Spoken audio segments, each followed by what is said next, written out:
from not really getting in for a little bit of a stretch to 2 games in 1 weekend, how difficult is it to just stay sharp and you're not always getting the best? Yeah, I think usually the first one's a little tougher than the second one. When you play a couple games in a week, it's easy to kind of find a rhythm and get into the game a little bit faster than I might have Friday. The first period tonight, I felt better than I did in the first period Friday, for example. Really, the entire game, I think, both games I felt pretty good, but when you start playing more and more, you start getting into a little bit of a better rhythm. And I think Eddie goalie would say that just kind of goes with the position. It's tougher when you're not playing a bunch, but it was nice to get a couple on a weekend for sure. You've been down in the AHL long enough to know that when you get this assignment, the third game in 3 days, you're the goaltender, you know it's going to be, you need to be sharp to win the game. Is that kind of what you just you know going into it, that this is your night to be really good? Yeah, that's usually how a 3-3 plays out, is a 2-1, 2-2 kind of game. Limited chances, I thought, both ways. I thought we did a great job for the legs that we did have. We were coming back hard.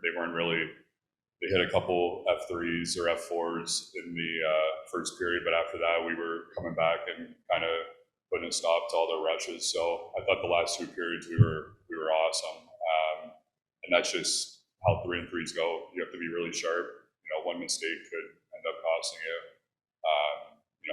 When I know that our players are tired, I'm the freshest guy out there because I didn't play last night. So you put a little bit more on yourself to be a little bit sharper than normal, but Cooley bailed us out there with a late one. That was huge. NHL, you've been playing professional hockey for a long time. What keeps you pushing? You haven't gotten the chance up there. What keeps you motivated? Keeps you going?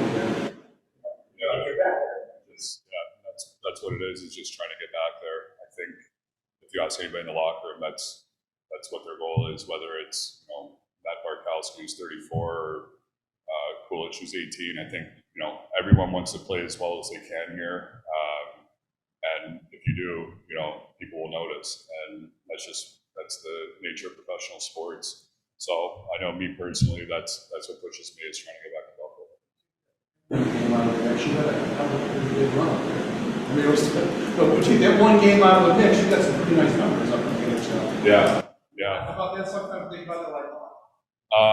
No, just because it was the first game in front of my family in Pittsburgh, and I gave up 8. So I guess kind of funny now, but it wasn't at the time. But yeah, I felt comfortable. Most of my games up there, the first one was obviously a lot of nerves, but all the rest of them, when you're in an organization for a little while and you get to know the players and not only their game, but them off the ice, it makes it easier to jump into any of the teams within the organization and feel pretty comfortable. And that's how I feel with the Buffalo organization. Your assessment of their second goal, Seth? See that, but it was interference. Yeah, I'll take opposite side on that. Are you a question or what? I felt I got nudged. I went down. I got nudged. Got kind of pushed backwards, and I just saw him banging in the back of the net. So I don't know. Looked similar to what happened late when they called Rosie on the penalty.